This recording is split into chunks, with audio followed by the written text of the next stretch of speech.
안녕하세요. 최종원입니다. 8월 중순에 예정되어 있는 시장 이벤트가 벌써부터 밑밥을 깔고 있습니다. 왜일까요? 시작 전에 하단에 있는 구독과 다운 버튼 눌러주시고 MSCI 지수 편입 종목과 그리고 관련 반응 같이 한번 보도록 합시다. 그럼 시작합니다.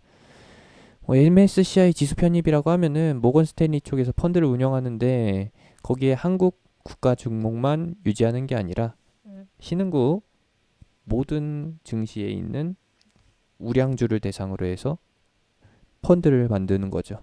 근데 계속해서 국내에 대한 지수 편입은 줄이고 오히려 퇴출되는 종목들이 많아지고 있다라는 겁니다. 시점은 2018년도에 있었던 미중 갈등? 그로 인한 국내 증시의 휘청임? 그게 가장 컸었던 것 같아요. 대략적으로 개인적인 생각을 말씀드리게 되면은 그럴 수밖에 없다라고 봅니다. 어차피 펀드라고 하는 거는 돈 넣고 돈 먹기 하는 패턴인데 헤지 펀드가 아니라고 하면은 대부분이 다 지수 상승 때 그리고 종목들의 주가 상승 때 수익이 발생되는 것을 목표로 하잖아요. 그런 면에서 봤을 때 국내 증시는 공매도 수작질이 너무 강하니까 그래서 줄이는 게 아닐까라고 개인적으로 생각도 해보는 거고요. 객관적으로 시장에서 말하기로는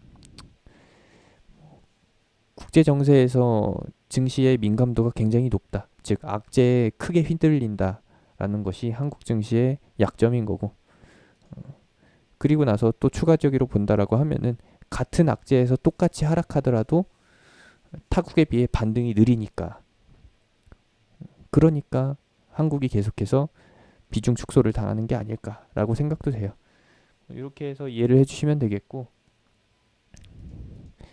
원인은 대충 말씀드리면은 무역 전쟁 이후에 세계 경제에 민감하게 반응하는 좀 허약해져 있는 체력 때문이다 라고 보시면 되겠습니다. 5월 달에 이어서 이제 8월 달에 하고 11월 달에 하게 되는데요. 일단 한진칼의 사례를 보셨겠지만 모르셨다면 이번에 보고 가시면 되겠습니다. 경영권 분쟁과 관련된 잡음이 많이 있는 기업이라고 하면은 제외됩니다. 유력하게 한진칼이랑 더존비지온을 봤었는데 한진칼 같은 경우에는 이번 분쟁 이슈로 인해서 제외가 되고 더존비지온이랑 셀트리온 제약만 편입이 됐다라고 해요. 그러면서 반응이 나왔었습니다. 셀트리온 제약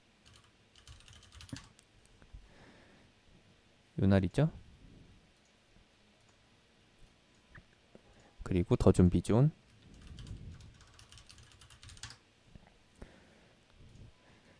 더존비지온 같은 경우에는 한 차례 수급이 들어오긴 했었는데 금세 또 썰물 빠져나가듯이 빠져나갔네요.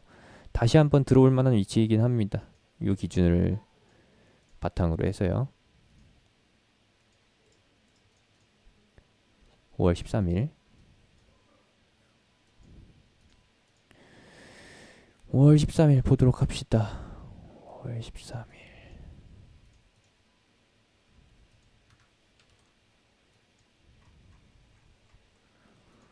5월 13일에 편입되고 나서 당일에는 상승했다가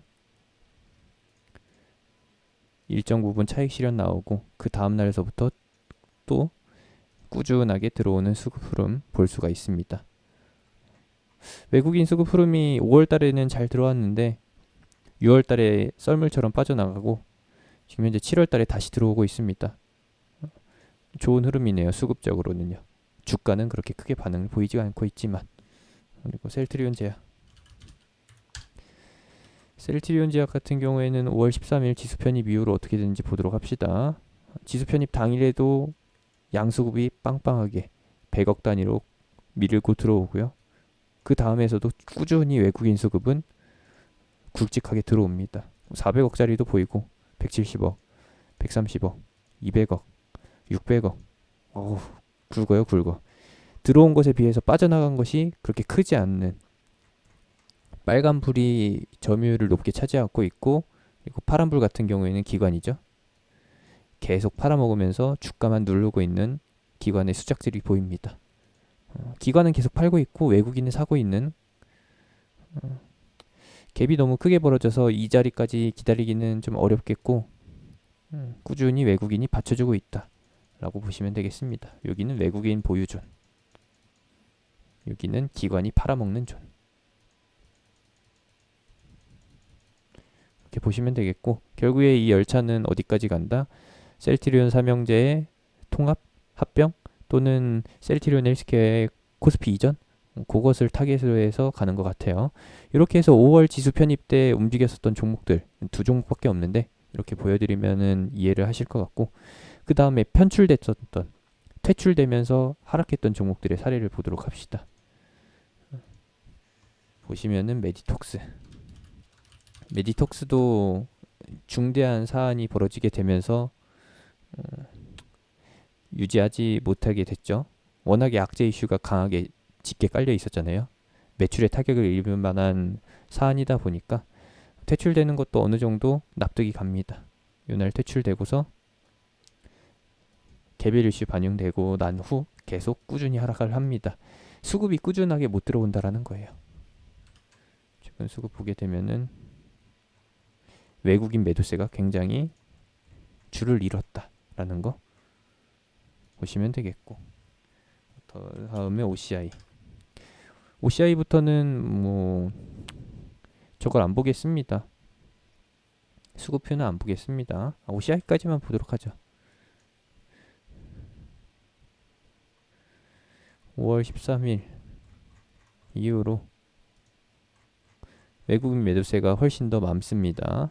최근에 7월달 들어서 기관이랑 외국인이 조금씩 들어오고 있긴 한데, 외국인 맛 같은 경우에는 산 만큼 파는 게 보이는 거고요.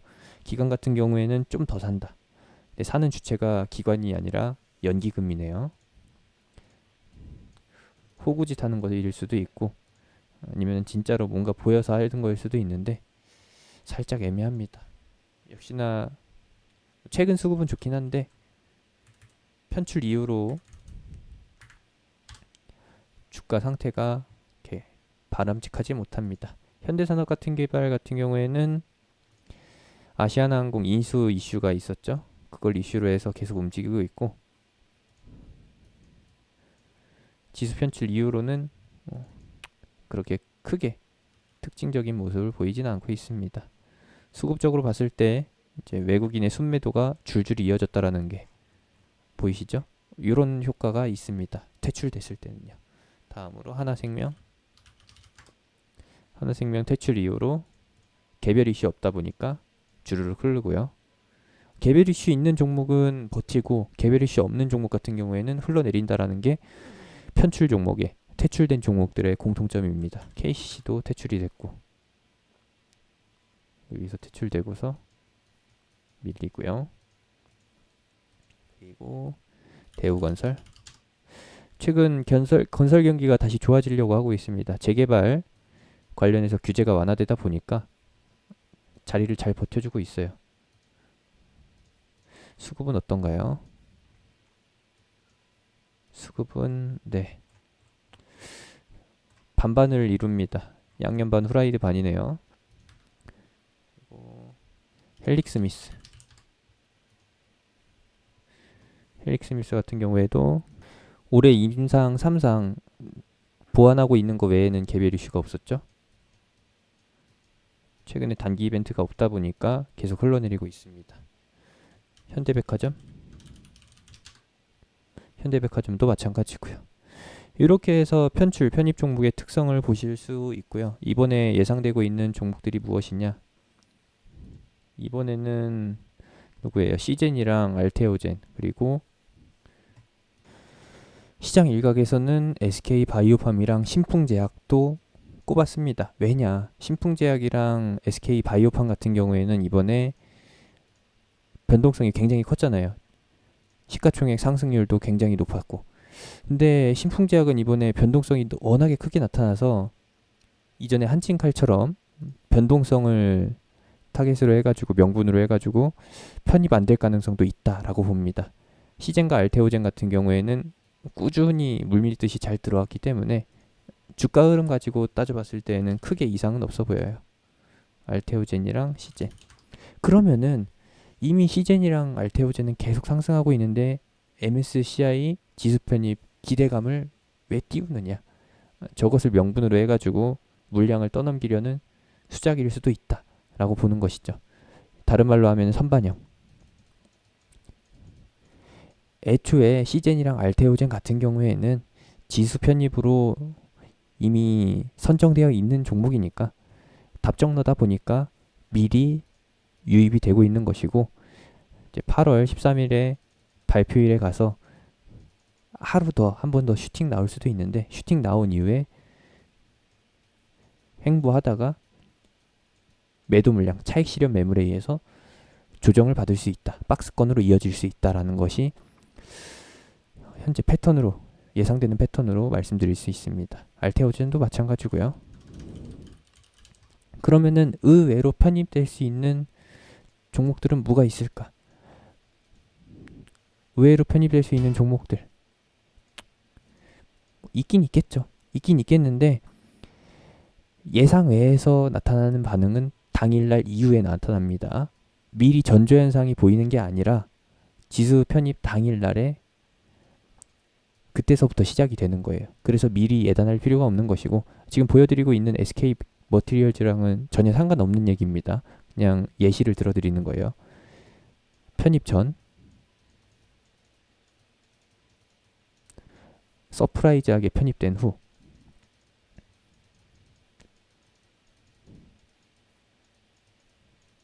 이런 식으로 반영된다 라는 것을 차트 예시로 해서 보여드리는 거니까 참고하시면 되겠습니다. 그럼 미리 선침해야 할 필요가 있느냐?